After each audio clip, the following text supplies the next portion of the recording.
Music gives a soul to the universe, wings to the mind, flight to the imagination, and life to everything. That is attributed to Plato, although I read something that said that he did not say that, but we're just going to think that he did. One more quote for you. Where words fail, music speaks. And that's by Hans Christian Andersen. Love those two quotes about music, and that's what we're going to talk about today, is how music is a balm for the soul and how it just speaks to you when some words just can't. So that's going to be our topic today. But before that, we're going to have some chit chat. Sometimes I don't like that chit chat word. I do like the chit chat, but the word, I don't know. Welcome to Looking Up. This is a podcast for Christian women. My name is Carla Moore. I'm in Texas, and my friend Kathy Pollard is in Kentucky, and we get together every week and we have a little conversation about things that are important to us and things that we feel strongly about. And we're glad that you've joined us. And so, how are things going in Bowling Green, Kentucky? They're going well. Happy spring to you and everybody else who's listening in. I can already feel all the excitement because our fruit trees are blooming and lots of other trees are blooming and the forsythia is blooming and the grass is starting to green up and it's just such a fresh feeling. I love it. And it will be spring by the time this airs, right? Because Yes. the 21st is the first day of spring. I believe it's the 20th this year. Oh, okay. Even earlier. That's tomorrow. Mm-hmm. Okay. Well, happy spring. Happy spring. March, you know what they say about March, it comes in like a lamb and out like a lion. Mm-hmm. And the wind has been blowing like crazy here. I mean, wildfires, that they keep talking about wildfire danger. There's one in Fredericksburg, which is about an hour northwest of here. Uh-oh. Yeah, I don't think it's putting us in any danger, but it's burned quite a few acres up in that area. But the wind, I mean, we've got some metal, old-fashioned, those metal patio chairs out, and the wind has blown them over. And I looked out the window last night, and the swings that we have on the deck were just like spinning around the post, and it's been pretty crazy. So it is going out like a lion. We've had all the rain, which brought more flooding, which brought more basement flooding for us. Oh no. Overnight Saturday. Not as bad as last time, but required the shop vacs and yeah, all those lovely things again. So we actually had a couple of friends come out and walk around the property and walk around the basement and walk around the foundation, and they can't really find anything. So best guess is that it's probably just the water table here just gets so saturated that it kind of seeps in. And so we think that's what's going on, but that is not fun. Yeah, I wish we could take some from you. We haven't had any rain, I don't think, all month. So we're dry. Yeah, it's funny how that happens, huh? I know. Yeah. Everything's either brown and dry or way wet and gray. Feast or famine, yeah. Feast or famine for sure. But I wanted to share some happy news because I don't think I shared this last time because I don't think it had happened yet. But we have apricot back. You do? Yes. You haven't told me that. Back into the cow world. Yes. That didn't last long, did it? No. A couple of weeks. So what happened, the Sunday, so we made the decision on a Friday. Peaches was picked up on a Saturday. Sunday at church, I was a wreck. It's embarrassingly enough. I talked about that, I know. And Jeremy came up and said, would it help if we could get apricot back for you? Because she's Peach's baby, Yeah. And I'm like, what? And he just kind of put his hand on my shoulder and he was like, don't worry, I'm going to fix this. Where had she gone? She took a ride in a truck, I remember. Yeah, well, the family that bought her had not actually brought her to their property yet. They had her at Clint Waddell's farm bottle feeding because he has dairy cows, bottle feeding the calf. So he was keeping her until she was bottle fed. So she wasn't even, and I don't know what all Jeremy said.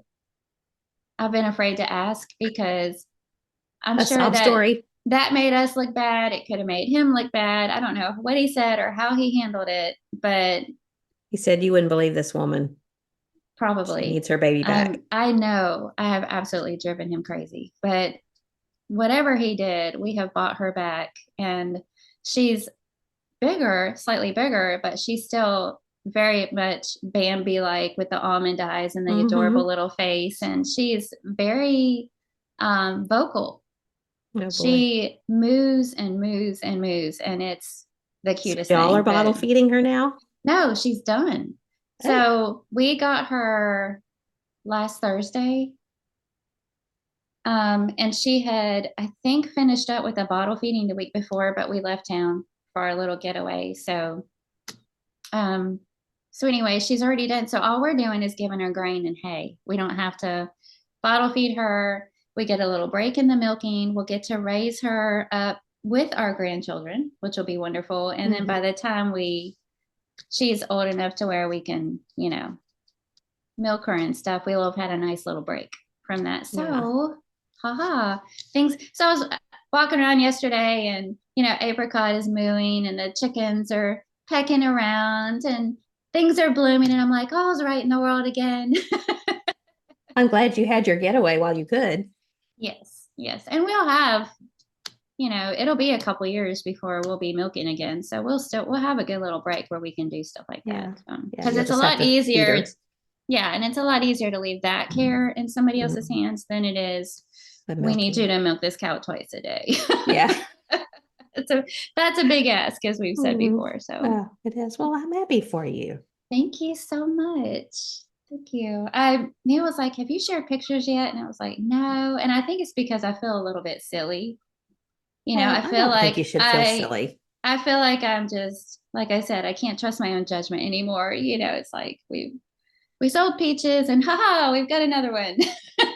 we've already Well, we've already replaced her. So you know what? That's your business. That's not it anybody is. else's business. I don't think that's anything you need to feel bad about or feel like Yeah. you have to explain anything. It's just you live and learn. That's the thing. I You hope live and so. learn. I hope so. I Mhm. really do. And I still miss Peaches, of course, but it does help to know that she's her baby, and we actually Mhm. witnessed the birth and everything. We bottle fed her for Yeah. the first 3 weeks of her life. So Hmm. that, Did she act it like she recognized you? no. Cows, I guess, are a little different than No, dogs. she And was, especially the first day, she was a little skittish, and kind of hopping around the barn looking at us like, who are you? But hmm even today, I went out there, and she stuck her chin out for me to scratch under her chin, and was rubbing her head on me for me to scratch the top of her head. And, Yeah. so we're good now. But anyway, that's the big news. Well, good. I'm excited for you. Thank you. Thank you. Well, do you How, remember? Go ahead. I was going to ask how your birthday went. It was good. It was quiet, And which I like. happy birthday to you. Thank you. Mhm. Thank you.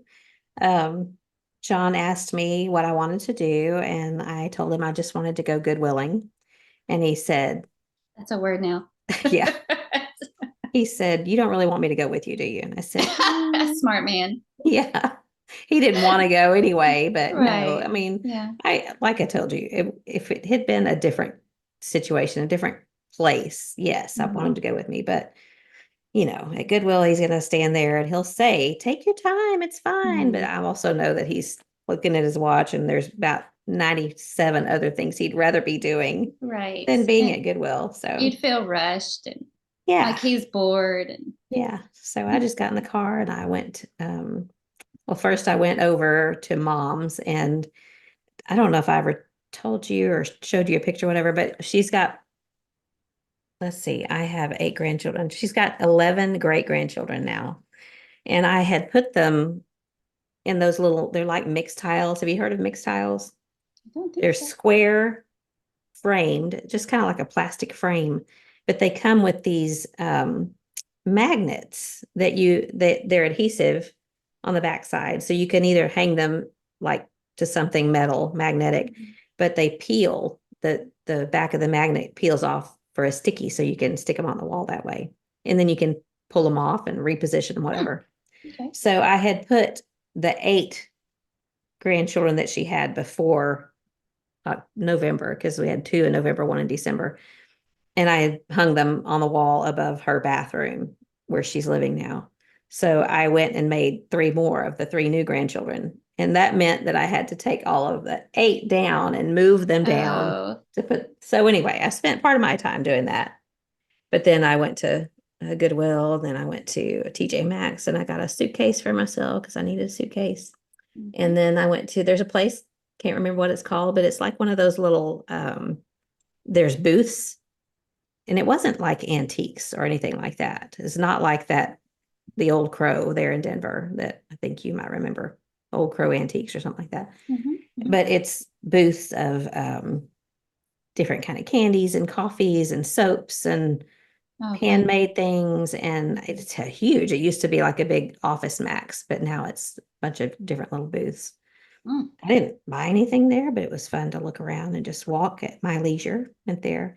And then I went to Central Market, which if you know HEB, Central Mhm. Market is like a, I don't know, it's part of HEB, but it's like kind of a step up as far as their quality of, they have interesting and fun, unique things. And so I just walked through there and whatever looked interesting for supper, I put it in my cart. And I had quite the eclectic mix of things that we had for supper last night. Mainly, I got things to make pasta carbonara because that's something that I love. And I'd never Yeah. made it before. And our middle son, Jake, makes it sometimes. He made it for us one of the times we were there last. And he sent me the recipe. And I didn't make it exactly like they had the recipe because it calls for guanciale, which is cheek, pork Oh, jowl. hmm. And I mean, when you have it, when it's authentically made, it's good. It's crispy and chewy and all the, it's like bacon, but it's just a little bit different texture. But I just got some really good smoked bacon and used that. So it's all it is Parmesan and what not Romano. What's the other? Pecorino. Parmesan and pecorino cheese and eggs and bacon, which I use bacon and bacon grease and pasta. I got some fresh pasta from Central Yum. Market. And so we had that, and I just got a couple of muffins, which when I told one of our kids last night, muffins, he said, muffins? You didn't get something better than muffins, but they're Central Market muffins. And mine was lemon poppy seed and John's was blueberry cranberry. So anyway, it was fun, quiet day. Didn't That's do anything wonderful. super exciting for what most people might consider, but I did exactly what I wanted to do. So it's good. Sounds perfect to me. Yeah. Very nice. Well, good. I'm hmm glad you enjoyed it. Yeah. And I wanted to share Lynn made a quilt for me, Lynn Height. Ooh. And without me standing up, I can't really show all of it, obviously, but it's got a cross pattern. Can you see Oh, it? yes. Oh, I love that. And I love the colors. And then the back of it, the way she quilted it, Mhm. see if I can show this. Can you see the cross? Whoa, that's And it's amazing. like got rays that are shooting away from it every direction. She's so talented. She is so talented. Yeah. And so she actually sent that to me a week ago and I got to open it early. So I've been using that every morning when it's a little bit chilly. But anyway, she's Beautiful. very sweet and thoughtful. Yes, she is. Yeah. Mhm. Well, today, the day of this recording, March 19th, is my mother in law's 80th birthday. Yeah. So happy birthday to her. She's I don't such a think she sweetheart. listens, but Somebody might hear it and say, hey, somebody Kathy might. said happy That's birthday. right. That's Yeah. right. Oh, well, good. Good for her. Yeah. We Sunday we ended up going to the ER for a family member, and I'm not going to share who or what just to respect their privacy, but it Mhm. was one of those days that, doesn't go quite the way you planned. And we spent several hours there, and all I kept thinking about, and there was a time in the waiting room when, I was there, and then another family member showed up, and then a couple more family members showed up, and then a couple more, and a couple more. And at one point in the afternoon, I was just looking around at the circle of all of us in that waiting room and thinking, even during scary or difficult times, God is so good because we're not all scattered to the winds, Mhm. and I never take that for granted. It's such a Yeah. huge blessing that we're all close enough to be able to come together in moments like this. And help each other out and support each other. And I thought about you briefly because, I was the first one there, and then somebody else showed up and they brought bottled water and snacks for everybody. And I thought, well, that was thoughtful. I didn't think about that. Somebody else showed up and they brought toys, for Jude to play with and anybody else that was there that would need it. And then somebody else, it was like everybody that came in, they showed up without empty arms. They just had something. I showed up empty handed. I pretty much grabbed my keys and left, just went straight. And I was sitting there going, what is wrong with me? I did not. And I thought, you're that type of person. You would not have walked in there empty handed. You would have had your cute little quilted bag of stuff, where you just said, I've brought this to entertain you, or this to distract you, or this to feed you, or this to comfort you, or whatever it is. You've got that kind of thoughtfulness to you. And you're sweet to say that. It depends, because if you have the presence of mind, like if you're not the one, I don't want to reveal anything, privacy wise, but you did what you needed to do. You showed up, and that was what you were needed for. And now, I mean, if you need to show up for someone else, another family, you're going to know, I should grab some water. I should do this. Because I think that's what happens. You learn because people do it for you. And then you think, oh, that was smart. That was really very helpful. And so you end up doing it. And that's the only reason why I've done that, because it was done for us. Yeah. So you did, you were there doing exactly what you were supposed to be doing. Oh, thanks. Oh, anyway, it was just when, I feel like even with the lessons that come, they're not always in the happiest moments, but they're kind of eye-opening. And there was beauty and learning that took place in the midst of this difficult situation, and it just always hits me like that's the time, that's the moment of clarity in a lot of ways when stuff like that happens. Yeah. Count it all joy, right? Exactly. Yeah. It's almost like the Bible says something like that. Sounds vaguely familiar. Yeah. So do you remember we were talking about the VRBO that y'all were in, and y'all having to wash the sheets and towels? So I asked Alyssa, because they have Skyra. They don't anymore. They sold it, but hopefully that wasn't a secret. Pretty sure it's not.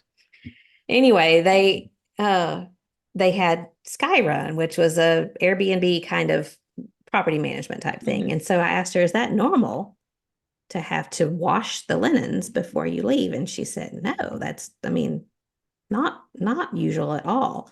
And I hadn't even thought about, I was thinking about the fact you pay a cleaning fee. What if it occurred to me, like, I think you put them in the dryer, but if they just said to wash them, what if they sat there for a day and a half and they got mildewed and gross and stuff?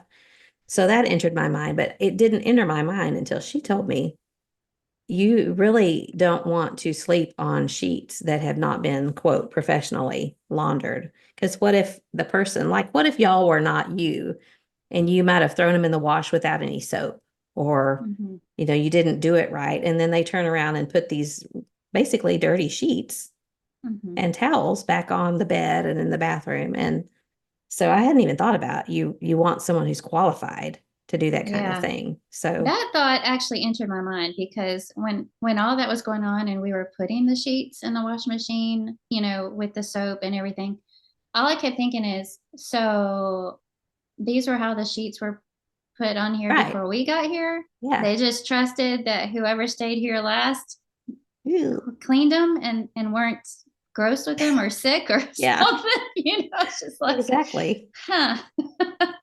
Yeah. Well, she said, this is kind of gross, but she said, knowing what I know on the host end and the condition of bedding and towels, I would not personally stay in a place that is, quote, guest laundered. So, and she is the kindest, sweetest person. So she wouldn't just say something like that without knowing what she's talking about. That just, they work with that kind of situation. And so anyway, I just thought it was interesting and wanted to tell you what she said about it. Well, now I know what to look for next time. Yeah. Yeah, but you need to know the checkout procedures before you book with them That's next time, right. right? That's right. It is Yeah. good to look into that ahead of time. Well, I was just Hmm. going to share a couple more quick things because I know we need to get going here. But Neil decided after dinner last night, he said, "Hey, let's go into town and play tennis." Yeah. And which that's not our evening routine. You know, Hmm. we get bummy and we don't do anything else. Hmm. And my first thought was, "What?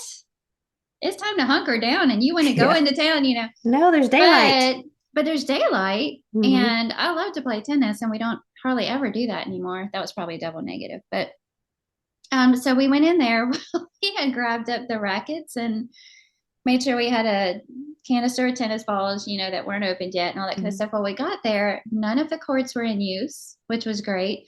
He grabbed the stuff out of the car and realized that my racket uh, jacket was Hmm. empty. So Great. I just grabbed him up, but for whatever reason, my racket wasn't inside. I don't know why that happened or how that happened. So we ended up just going for a walk around the park. And you know, they have the big Bowling Green Cemetery there because you and John have been there with us. Oh, I didn't Remember when realize that was, we yeah. Uh-huh. remember when we went there and we were looking for like Yeah. restoration history Hmm. people? Well, so we ended up walking through the cemetery in the evening, walking through all the trails. And then we ended up looking at dates to see if we could figure out which ones were the oldest. And we'd say, oh, we found one in the 1840s. Oh, wait, now we found one in the 1820s. Well, we kind of got competitive about it. You could find Imagine that. the Hmm. oldest one. And so by the time the evening was over, one of the very last ones was Neil spotted one from 1788. Wow. Yeah, which is amazing. But and I don't even know if that's the oldest one. Now I kind of want to see which one actually is the oldest one in that cemetery. But when we got home, I was kind of thinking, so that's what we do for fun. We walk around a cemetery and see who can find the oldest gravestone. Hmm. Isn't that kind of That's like reading the obituaries to see if you know yes, anybody in there? that's where we are now. As one of my daughters-in-law might say, that's very Wheel of Fortune of you. Exactly.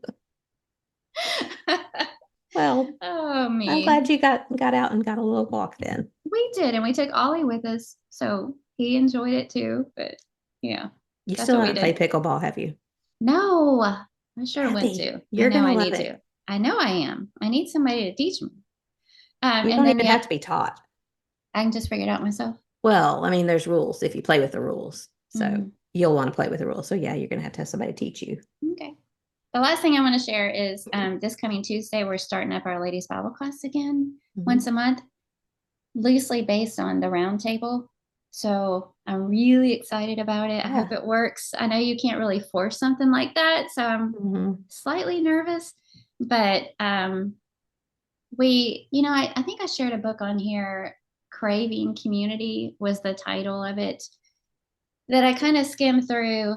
And I ended up deciding not to go with that book, but I wanted the similar idea to be the thrust of why we're meeting for the next 8 months. And Hmm. so Hillary came up with Cultivating Connection. Hmm. So that's going to be the name of our class, but we're going to come together and have devotional and scriptures read on sort of certain topics. And then I've been brainstorming tons of questions that I hope are like, get real with each other, Hmm. kind So of you're gonna break up questions. into groups? No, no, I just want us to all be together here. It's at my house. Yeah. So, it feels small. I think it'll feel intimate enough to where if it Yeah. doesn't work, that might be something that we look into is breaking up into groups. But I think it'll still have kind of a cozy feel to it enough for people to talk if they want to. Hmm. It's not like I don't want to go around in a circle and say, okay, your turn. Okay, your Yeah. turn, Right. but anyway, looking forward to Kind of a that. And discussion group then. mm-hmm. Well, I'll be interested in hearing how that goes because, Yeah, I'll let you know. yeah, good deal. Yeah, All right. We that's all I ready have. to Yes. start on our topic? Yes. Okay. Well, this week we're really just going to talk about some songs, and all of mine are hymns. I don't know, you may have picked Mine some. are too. Okay. Mm-hmm. Well, I don't know if you're like me. I think you are. But when I'm listening to a song, I really don't want there to be any interruption. Like I want to listen to the words of the song because those words, they just prick my heart and mean something to me. And I don't like, John tends to, if he's listening with me, his mind will wander. And in the middle of the song, he'll say something like, "You just ruined it for me." But that's kind of a side note, it has nothing really to do with what we're talking about. But I just love music. And I know this is something that we've repeatedly talked about on the podcast, that both of us are music lovers and we are touched by it. And like the quote says, when words fail, music speaks. And there are just times when you don't really have words, but you know of a song that just says what you want to say, or it can speak to God. It can just you can pour out your heart to God through the words of a song, because that song says it better than we know how to say it. And so I just thought that we would both come up with some of those songs. There are so many of them that I'm touched by. And I tend to like the more slower and emotional songs. And I know that there are some that prefer the peppy and, I guess they might call them happy, although I think the ones that I love are happy too. It's just a different kind of emotion, I guess. But I was just thinking about what Colossians 3:16 says, "Let the word of Christ richly dwell within you with all wisdom, teaching and admonishing one another with psalms and hymns and spiritual songs, singing with thankfulness in your hearts to God." That's something that we do with one another and to one another. And it's a way of communicating with each other and with God on just a different level. And sometimes I'll be sitting in worship and just looking around while we're singing and thinking, you can't control if people are really thinking about the words of a song, but you know that a lot of people are. And just the fact that we're all singing the same words together and talking to the same God is encouraging and uplifting to me. Psalm 100 verse 2 says, "Serve the Lord with gladness, come before his presence with singing." So he wants us to sing, and he knows that it's going to bring us joy. It's going to bring not just joy. I think for me, a lot of times it brings peace and clarity. And I don't even know what all words to use. I just have all the emotions that come up because of songs and hymns and spiritual songs that I'm grateful for. So we're just going to each share some of the songs that have been touching or meaningful and maybe explain why, maybe not, but we're just going to talk for maybe half an hour about this. And so I'm going to let you go first and you tell us one of your favorite songs. I just want to say real quick too, that to add to what you've already said, I think songs and singing can also break through kind of a numb or apathetic heart. Sure. Whenever you feel like you're just kind of going through the motions or you're distracted or whatever, and all of a sudden a song or the words or the tune or just the voices raised together in harmony have the power to get your attention again and bring your heart into focus and to center it on God. So that's another thing that I love about it. Okay, so I thought I would start out with something more current. And I've got a tie between two songs that we've learned sort of in more recent times. And one of them is "The Goodness of God." And when I think about songs that have meaning to me, I always seems like have a moment where when I hear it for the first time and then phrases come up or words come up when we're singing it, I just kind of go, ah, and oftentimes have to stop singing because tears have come to my eyes. And "Goodness of God" is one of those songs. All my life he has been faithful. All my life he has been so, so good. And the very first time we sang that, I remember David Palman was teaching us that song. And, I'm kind of focusing on the notes and learning it and the words and what's my part. I was kind of more distracted with that kind of mechanical side of singing until we got to those words. And then I was just like, bah, where's the Kleenex, and it's been a favorite ever since. And the other one is "When I Go Home." Oh, man. Yeah. So that one, when I came across, I just played it over and over and over again. And I just thought it was so beautiful. And what a way to reshift your focus when things aren't going the way you thought they should, or when you're sad or lonely or whatever it might be, what a way to just remind yourself that, you know, God's going to take care of you. God's going to bring you home. Everything's going to work out. It's such a beautiful song. But Do you have the I was lyrics? just, no, I should have. You probably did that. You probably came up with the Well, lyrics of, I do some, but I was just okay. Um, yeah, I should have. Acapeldridge is he's a Yes. guy. I'm just one person, but Mm-hmm. Yeah. Did you pull it up? uh-huh. Okay. You can read them. In the moment he appears and the light from heaven shines, I'll forget every fear, every pain I'll leave behind. Then I'll see him as he is, and I'll know him as I'm known, every tear wiped away when I go home. Ever present is the thought that a moment waits for me when, unworthy as I am, his glory I will see. I will empty all my praise before my Father's throne, every tear wiped away when I go home. If the trial I endure and your presence I can't find, be near me, Lord, I pray. Bring back into my mind that your promises are firm and I'm never on my own. Every tear wiped away when I go home. And I can hear the tune and the crescendo Mm-hmm. when you're saying those words, and it still gets me. Yeah. Yeah. So I was talking to Neil about it just this morning. We were drinking our coffee in the library this morning, and I was telling them about what the idea that you came up with and some of the songs. And we were talking about, I said, I've got the goodness of God. And he's like, oh, yeah, that's a good one. That's a good one. Mm-hmm. And I mentioned when I go home, and he goes, oh, yeah. And he started talking about Behold Our God is one of his favorites. But he Mm-hmm. started saying some things, and I started writing it down, and he's going, what are you doing? But this is what he said. Just talking about some of these titles, he said, isn't that funny about songs? I was in no way emotional until we started talking about this, and now I'm tearing up. Mm-hmm. It has breathed life into our congregation, and that's one of the powerful impacts of singing. Yeah. And I, he was like, what are you doing? I'm going, nothing.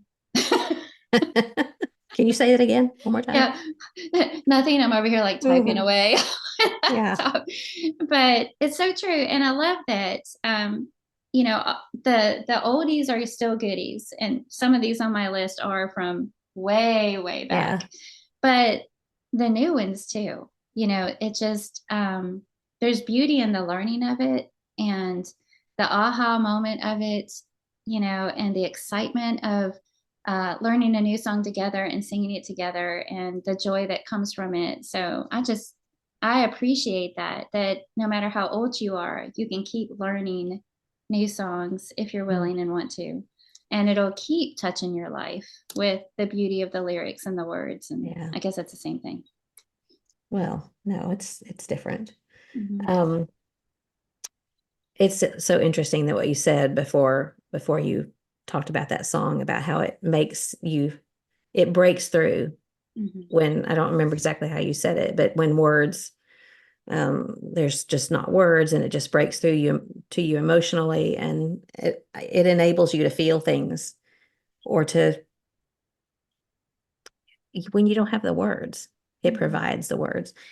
It was interesting that you said the goodness of God because the day after John's heart event, so that it happened on a Sunday, and that Sunday, I understood what was going on, but I was fairly numb, just kind of shock does that to you. But the next day, Jacob and Alyssa took me to the hospital. The kids were going to take turns driving me over there. It turned out to be different, but um, they were going to stay and they ended up not being able to. But we got in the car and I just still had that kind of numb feeling. But he plugged in his phone to the car and played The Goodness of God. I mean, he didn't ask me Mm-hmm. anything. He didn't say anything about it. He just put that in and played. And I mean, it Wow. was like I had heard it before, but I'd never really listened to the words before. But it was just like a flood hit me, and I was able to cry. And Mm-hmm. it was just such a reminder that all my life he has been faithful. All my life he's been so, so good.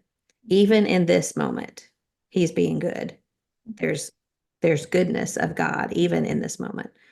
And I've never forgotten that. Well, it's a charge too. It's a reminder of how good he's been all our life. But then the words say, with every breath that I'm able, I will sing of the goodness of God. Goodness of God. Yeah. Mm-hmm. And I just recently texted Jacob and told him it was a reminder that God had always been good all my life, and he wasn't walking away from us in that situation. He would be good regardless of what that day held, and we weren't alone. That was just how it made me feel that, I just knew that even in this situation, the goodness of God was still present. So that is a beautiful song. I'm so glad you brought that one up. I have several, like you said, the oldies are goodies too, and some of the newer ones. But one of the newer ones that I love is In Need. Yes. And that's a song. It's the author of the song is Ross King, but you can listen to it. Praise and Harmony does a beautiful rendition of it.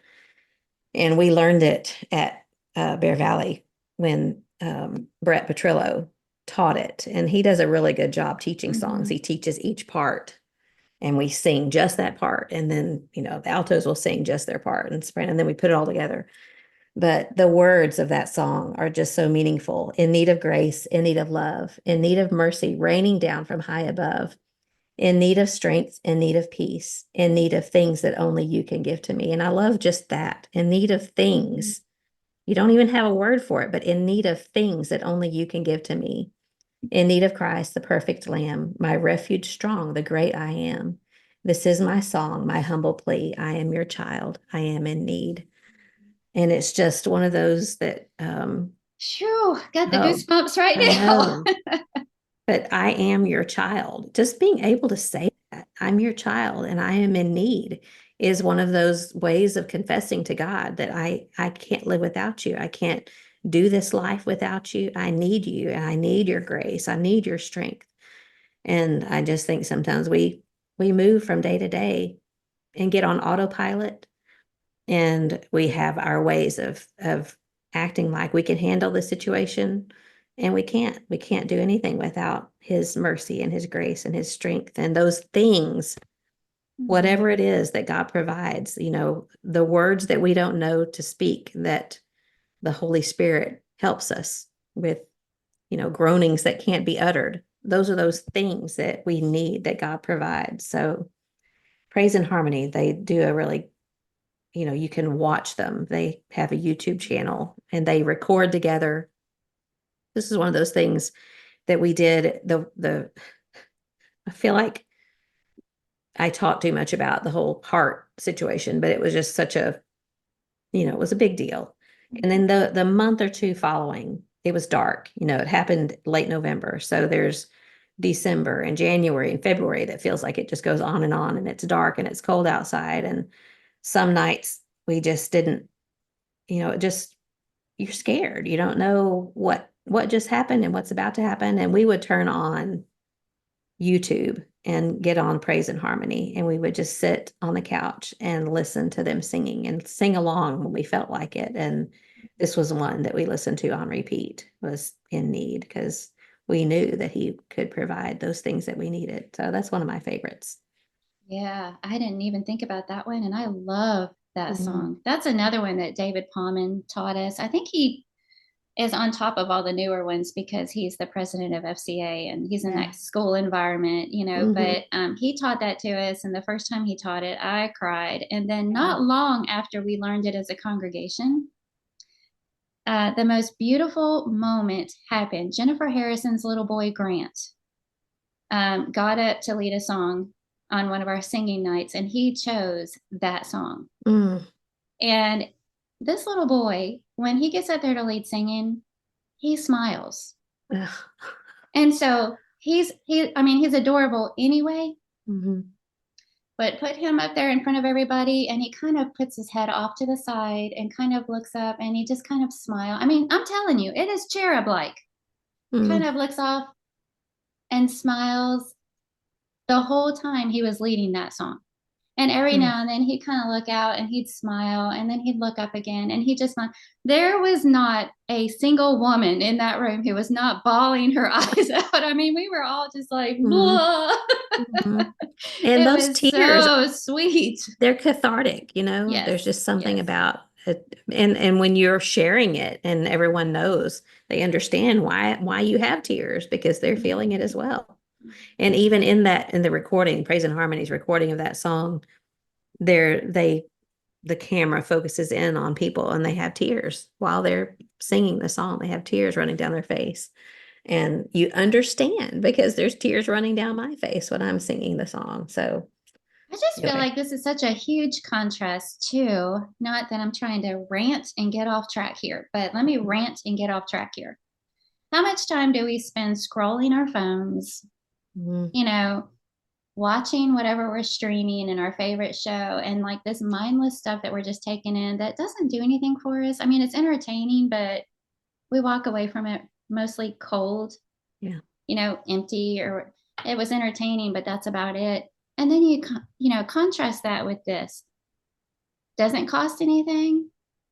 It's a gift straight from God that has so much power to impact our hearts, touch our lives, bring up memories years later, encourage us when we need it, comfort us when we need it, lift us up when we need it, and break our hearts when we need it. And all that straight from God, because he knows exactly what he's doing. Yeah. And there's nothing wrong with pulling those in to all kinds of moments in our life, not just when we go to worship with the congregation. Yeah. I hope that that's not the only time that we're singing praise to God. Good rant. I agree. Okay, it's your turn. All right. So my next one goes way, way back to when my sister and I were young. And our parents had asked us to learn a song that was a favorite of one of the ladies at our congregation that was a shut-in. And we had never heard the song before. Our dad taught it to us and we learned how to sing it. And then Christy and I went in to visit with her in her room and we sang it for her. And the song is called I'll Put Jesus First in My Life. And I don't know if you've heard that song, but I feel like since then, nobody else has ever known that song. I taught it to Neil in our early dating days. He had never heard it before. But the words are, the world all about me has now no allure. Its pleasures bring pain. Its wisdom is vain. I seek a foundation that's steadfast and sure. I'll put Jesus first in my life. Though earth's tribulations continue each day, though pleasures may call, though evil enthrall, his word will protect me forever and aye. I'll put Jesus first in my life. And the chorus is, in all that I say, in all that I do, throughout the world of toil and strife, by day and by night, through trust in his might, I'll put Jesus first in my life. And it's a really sweet tune, but that's just one that I like the words anyway, but I will forever be transported back to my sister and me singing that together for somebody else, learning that as children. And that's it. Well, that's another benefit is that like you just recited that by memory because you learned it to music. That's just another one of those benefits of the music that goes along with the words because you can remember it. You can sing it in your mind. I mean, there's like Galatians 2:20. I can't read that passage without singing it in my mind, which is a little distracting sometimes, but I remember it because of the song. So I love that you just remember that. That came out of your memory from years ago, huh? Long time ago. That's right. Yeah. Well, I'm gonna have to look that one up. I've never heard it. Okay, my next one is another old one. It's from Philip Bliss in 1876, and I know you know this. I'm sure all of us know this. It is Well With My Soul is the name of the song. But to me, all of the verses of it it's like a self-check, a heart check. And I've always thought if you can sing this song and sing it with a clear conscience, then I think that's a pretty good indication of your confidence before God. There's the first couple of verses, though Satan should buffet, though trials should come, let this blessed assurance control that Christ hath regarded my helpless estate and has shed his own blood for my soul. My sin, oh, the bliss of this glorious thought. That when you sing it, if you don't really focus on those words, it might not make so much sense. But my sin, oh, the bliss of this glorious thought. My sin, not in part, but the whole, is nailed to the cross, and I bear it no more. Praise the Lord, oh my soul. But this one, the last verse, is the one that always makes me feel like if you can sing it and you can sing it truthfully in front of God and in front of others, and not be scared by it. I think that's if you can sing it or say it and it doesn't send alarm bells or make your heart beat faster because it makes you scared or nervous. And Lord, haste the day when the faith shall be sight, the clouds be rolled back as a scroll, the trump shall resound, and the Lord shall descend. Even so, it is well with my soul. But have you ever, as a kid, heard this big, huge noise and you thought, is it time? Right. Is it the Lord coming back? And you're scared to death because, for whatever reason, not ready. But when I think about this song and being able to sing that and sing it with joy and with truth and yes, to see that, I look forward to that. I look forward to the Lord coming back. And I know that there's times in our life you have small children, you want to see them grow up, things like that.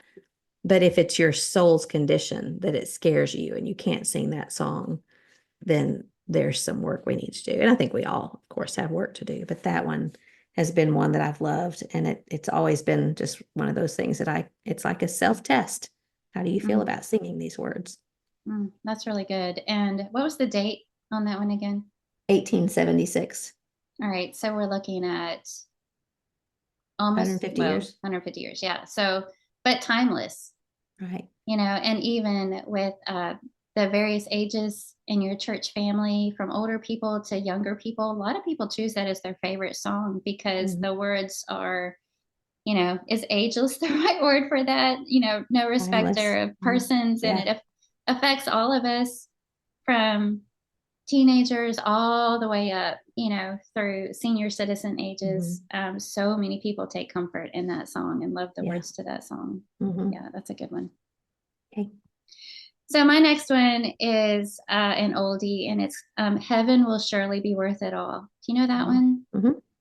So it seems like the past couple of congregations we've been at, not everybody knows that song, so I wasn't sure, but that's another one that goes way back. But this one makes me think of Neil and me in our dating days. We sang this song together a lot, and when we were in college, he was serving as a youth minister for a congregation, and we took those kids to Lads to Leaders.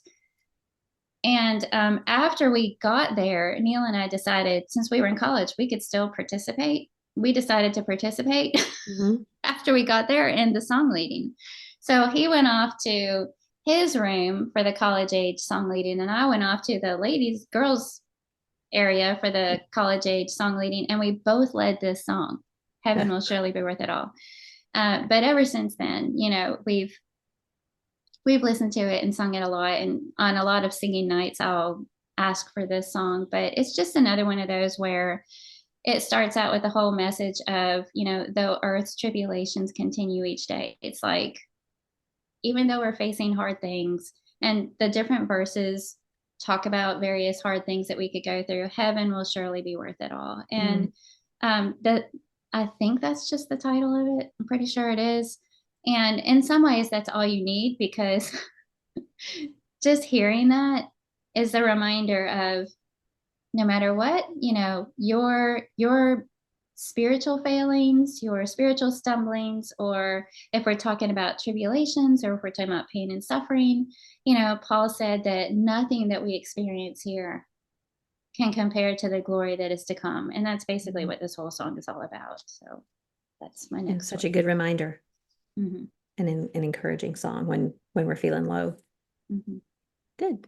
One of the things that I love about y'all, and anybody that has spent any time with you knows this, but we've been a lot of places together, and you and Neil sing together all the time. And we might be 5 feet ahead of you. John and I are walking and y'all are behind us, whatever, and y'all will be singing together, just the two of you, and they're hymns. And the four of us have had a lot of fun. I always loved when we'd be in the car together and we can sing together, because we have all the parts. If you sing soprano, and I'll do alto, and Neil's tenor, and John's bass. So I love that y'all, just the two of you, sing together. And apparently you've been doing that forever, as long as you've been together. Yes, we have. Thank you. Yeah. My next one is it's a newer one. It's Mary, Did You Know? And if you hear that a lot of times around Christmas time, but it's one of those songs that's appropriate at any time. But there's just lines in it. Mark Lowry, I think, is the name of the author. I forgot to write it down. But there's certain parts. I've heard people make fun of this song. Like, of course she knew. Why would you even say that? But I don't know that she knew who he was, yes. But these little things that she encountered along the way, could she have really known these things? Uh, the one couple of lines that just really, I can't hear it without crying. But he says, "Did you know that your baby boy has come to make you new? This child that you delivered will soon deliver you." And I think about any mom wants to protect her child and would do anything for her child to protect his life, to protect his feelings, to protect anything about their child. But the thought that my child is going to have to do something for me, it doesn't feel natural. It doesn't feel right, isn't the right word, but just the thought that she that realization must have dawned on her one day, that this child, her baby, was going to deliver her one day. And uh let's see, there's a couple other that I think it's so touching. um it's about the lamb. Yeah. It says, Mary, did you know that your baby boy will one day rule the nations? Did you know that your baby boy was heaven's perfect lamb? The sleeping child you're holding is the great I am. And it's just so touching to me because I think from the very first time that I watched that Mel Gibson movie, The Passion, and the way that they portrayed Jesus and his mother as having a playful relationship, and he would walk up behind her and just put his arms around her and hug her and poke her, just being like a boy with his mom. It just made that relationship so real to me because I had boys. When that movie came out, ours were pretty young, but we had that kind of relationship. And so when I listened to this song and the thought of any of my sons having to do something to deliver me, or being, a lamb, a sacrificial lamb, it just breaks my heart. So it's a very touching song. Yes, very powerful song. Mm-hmm. It is. Even if you're not a mom, I think that's a powerful song. Yeah, for That's a sure. good one. I think I'm going to give honorable mention to Living by Faith because that's been one of my favorite songs for a long time. But I'm going to skip to my last one, which is The Lord Has Been Mindful of Me. Do you know that song? Okay. That's another one that goes back to when Neil and I were first married. So I was 20 and he was 22. And when we first started out in marriage, everything's sort of tight and scary, and weren't quite sure how we were going to pay all the bills all the time, and all that kind of stuff. And this song was one that I didn't know before we got married, but one of our song leaders in the local congregation that we were working with would sing this one all the time. And I mean, I want to say almost weekly, but it was so good because it talks about, again, the last one that I talked about talks about no matter what you're going through, heaven will surely be worth it all. But this one talks about God is with you and he's taking care of you, and he hasn't forgotten you. That's really the bottom line. You are not forgotten. Yeah. And the Lord has been mindful of me. And so I'm trying to think how it starts. Though I through the valley of shadows or mountain or troubled sea. So, the chorus is, the Lord has been mindful of me. He blesses and blesses again. My God is the God of the living. How excellent is his name. And then a later verse says, I'm rich, I'm saved, I'm happy, I have wealth and prosperity. And so it's kind of that reminder of, even though you feel like you have nothing or whatever, you are wealthy and blessed because God is taking care of you. He has given you salvation. So anyway, that's just another one that is forever lodged itself in my heart as a sentimental moment in time where I can look back to some of those. We're young, we have no idea what we're doing. Days of marriage.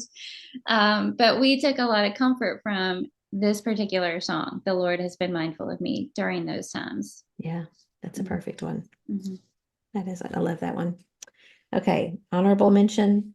I have so many. Well, listen to, I'm having to scroll. Listen to Our Hearts is one that we would sing a lot at camps. And there's just something about that when you're sitting with a bunch of young people and everyone is singing, Listen to Our Hearts. And that we will use the words we know to tell you what an awesome God you are, but words are not enough to tell you of our love. So listen to our hearts. I just love that. But then Be Still My Soul is another honorable mention. I love the line that says, um, Be still my soul, the waves and winds still know his voice who ruled them while he lived below. It's like the reminder, if he's still in control. But the one I'll finish with is Come Thou Fount of Every Blessing, which is kind of an odd one, maybe. It was written in 1758 by Robert Robinson. But the line that gets me every time, and we don't sing it very often, but when we do, my throat catches. And there's just something about it. Oh, to grace, how great a debtor. Daily I'm constrained to be. Let thy goodness, like a fetter or a chain or a manacle, bind my wandering heart to thee. This is it. Prone to wander, Lord, I feel it. Prone to leave the God I love. Here's my heart. Oh, take and seal it for thy courts above. I don't know what it is. It's that verse that of the father whose son has been possessed, and he says, if you can help. And Jesus said, if. And the father said, I believe, help my unbelief. That is so meaningful to me. To hear someone else say that is when you have, you believe, but you just have these little things that pop up and cause you to doubt. And I want to believe more. And I think there's something about my wandering heart and that I'm prone to wander. My mind is prone to wander. I am prone to wander. Here's my heart. It's just me giving you my heart, God. Take and seal it. And that's just, it's such a beautiful an offering to God in a song. Here's my heart. I want you to have my heart, my wandering heart. I'm sorry for my wandering heart, but I want you to have it, God. And I just love that. It just touches me every time. Yeah. Take it and heal it. Mm-hmm. That's so good. I love how when you're reading the words to these songs, my mind is filling in the tune.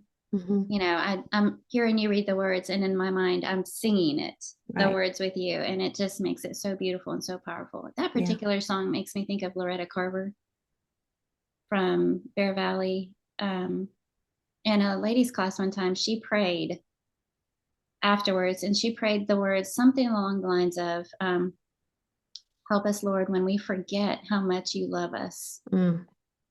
And that was one of those moments where, I had my head bowed and she's praying, and I just lifted my head because I was like, oh, that was so good.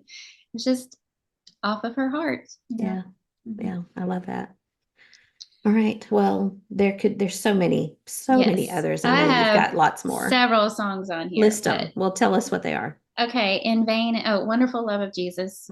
We used to sing all three of the verses of that with our boys when they were little. And that was another one when I'd look at them while they're singing with each of those verses of that song, and it would make me cry. And then, Oh, How I Love Jesus. Yeah. We sang that a lot as a family. And when we were in the car on road trips, kind of put our own spin on it too. But those are just two more that they both have to do with the love of Jesus that he has for us, and the love that we have for him, but tied so strongly to the beautiful words of the song are the memories of devotionals to God with our family and when they were little. And I love that about songs too. It's not just the lyrics that are powerful, but all the moments that they recall. I'll never forget singing with you guys in Israel. I'll never forget singing in my grandpa's room right before he died. I mean, just if music has been a part of it, it's with you forever, it seems like. Yeah. I have videos of us singing around Grady's deathbed. And there's, how people wonder, how can you sing at a time like that? And I think, how can you not sing? It Yes. just helps you it helps your emotions. Mm-hmm. Did you have others that on your list? No. I had a strange one called The Christmas Bells by Henry. It's a poem by Henry Wadsworth Longfellow, but I loved that. I'll list it next week because it's an interesting reason why I like that. But I think it'd be fun next week to have everyone chime in with what their favorite songs Yes. and songs that have meant something to them, Mm-hmm. because there are so many. And, we didn't get to all of them, obviously. And if we all share the links to them, then we have all kinds of beautiful songs to listen to all week. Yeah. Yeah. Well, and that's like the podcast, the Ruffled Mango. Ruffled Mango has the songs that go along with the scripture writing, which is, I love that too. Okay, do you have something good for me? I do. So Heather Pascal gave me a pen, and I'm sharing it with everybody else because it's so cool. It's one of those four different colors in this pen. And this one's by Friction. It's spelled Frixion, by Pilot. But what's so great about it is, first of all, it's got a really, really fine point. So it is perfect, but it has an eraser. And a lot of times, if you have an erasable pen, it is not that great. I mean, erasable, whatever, it just kind of smears. Yeah, it just smears your paper. But this one is incredible. And you can write with any of these colors and then turn around and erase it. And it is like you have never written on the page. It doesn't mess up your paper. It doesn't smear or smudge in any way. It's perfect. And I feel like I really need something like this now because I'm so used to, if I'm typing or texting, your phone makes the corrections for you. But if I'm ever handwriting a card, then I'm going, and I have to go back and scratch it out or, well, no more, because this one actually does a good job of erasing it. So thanks to Heather Pascal, or Something Good for You is Friction by Pilot, the 4-color erasable pen. Very cool. Have you seen the little meme that says kids today have iPads? This is what I had when I was a kid. It was a pen like that held the 4 colors. Yeah. It was That's so what cool. we got excited about. Yeah, exactly. Still get excited about it. Yeah, there ain't nothing wrong with that. Okay, mine is a total luxury item, even though it's not expensive. It was like $12. And if you don't read on a Kindle or a Apple Books or whatever, you're not going to care anything about it. But it's a page turner. And yes, I know that sounds really, really stupid. But when I'm on a treadmill, I like to read from my iPad. But you can't walk, with your arms swinging, and then you're constantly having to turn the page, because that's how you turn the page on your Kindle or iPad, is either by sliding it or touching it. So you kind of get out of your stride if you're on that. This thing, it has a little clippy. You can see a clippy. Okay. Yes. And you clip it onto your iPad like this. And then there's another little doohickey here with a button on it. And you click this to advance your page. Oh, so you hold it while you're walking and you just can hit the walk, button. yeah. And you're clicking it, and you can keep your stride. So I know that's I don't know if luxury is the right. It's very foo-foo, and you don't need it, no, but it's very inexpensive. And also, this is dumb too, but at night when it's cold and you don't want your arms out when you're reading your book at night, you can leave your arms under the covers. You just have to prop your book, your iPad, or whatever you're using, prop it in your lap, and then you can turn the pages under the covers. So I can see you all bundled up with your hand holding that little thing under the blanket. Click, click. Yeah. Yeah, exactly. That's exactly what I use it for. How many of our Something Good for Yous are actually a need anyway? That's true. Yeah, this is totally not a need. On that note, Neil told me yesterday that he ordered me something, and he said it's a something good for you. So I don't know what it is. But something good that he thinks is good for you, or something that we mentioned on here? He said, ordered something for you. I hope you'll like it. And I went, what? And then he came back later and he goes, it's something good for you. Well, now you're gonna have to tell everybody what it is. I know. I'm so curious. Okay. Well, it's been fun. It was too short. I think we could talk about this forever and ever. And we probably have at certain points talked about songs because both you and I are very song and singing oriented. So I've loved hearing your opinions about it. And it's just fun, a fun subject and an emotion, and it helps me. So thank you for doing that and humoring me with my topic. I loved it. I was glad I know we talked about that a long time ago, maybe doing an episode like this. So I was thrilled when I saw your choice. Yeah, good. Well, I enjoyed it. All right. Well, for those of you who are still with us, thank you for listening. And we appreciate you very much. Hope that you will join our Facebook group, Instagram page, all that kind of stuff. Like and share and comment. Not because we're seeking the applause. We just want other women to know about what we're trying to do, which is glorify God. And we pray that we've done that today. So until next time. Keep looking up. All right. And keep singing. Keep singing. Bye. Love you.